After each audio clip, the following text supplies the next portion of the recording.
ఈరోజు మన అందరం కూడా ప్రోడక్ట్ పర్ఫెక్షన్కి వెళ్ళాల్సిన అవసరం ఉంది.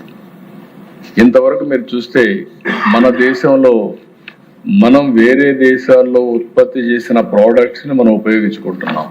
అది నాలెడ్జ్ ఎకానమీలో కావచ్చు, లేకపోతే బ్రాండ్స్ కూడా మీరు చూస్తే మన సర్వీస్ సెక్టర్లో స్ట్రాంగ్గా ఉన్నాం, ప్రోడక్ట్లో మాత్రం కొంచెం వీక్గా ఉన్నాం. అది టెక్నాలజీలో ప్రోడక్ట్ కావచ్చు, లేకపోతే ఇంకొక బ్రాండ్ విషయంలో కావచ్చు, ఎన్నిట్లో కూడా మనం ఇదిగా ఉన్నాం.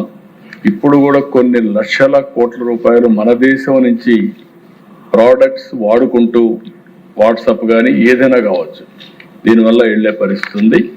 దీనికి సరైన మార్గం మనం ప్రోడక్ట్స్ని తయారు చేయడం, మన ప్రోడక్ట్లు మనం వాడడం, మనం గౌరవించుకోవడం, మనం గ్లోబల్ ప్రోడక్ట్స్ కూడా ఎక్స్పోర్ట్ చేసే పరిస్థితికి రావాలి.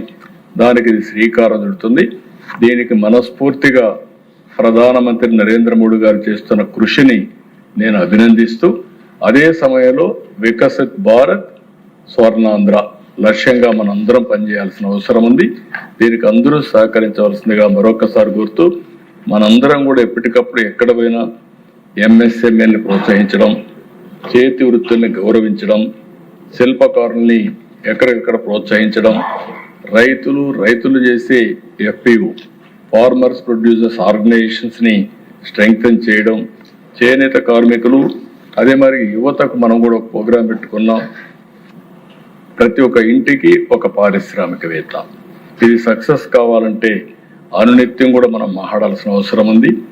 ఈరోజు మనం చూస్తే మన దగ్గర బ్యూటిఫుల్ ప్లేసెస్ లేక కాదు అధ్యక్ష, టూరిజానికైతే మన దగ్గర ఉండే టెంపుల్స్ ఎక్కడా లేవు, హిస్టారికల్ మాన్యుమెంట్స్ ఎక్కడా లేవు, నేచర్గా ఉండే బ్యూటిఫుల్ ప్లేసెస్ కూడా ఎక్కడా లేవు. అలాంటివి మనం వేరే దేశాలకు వెళ్ళి అక్కడ మన డబ్బులు ఖర్చు పెట్టే పరిస్థితికి వస్తున్నాం. దీన్ని లోకల్గా మనం ప్రమోట్ చేసుకోవాల్సిన అవసరం ఉంది.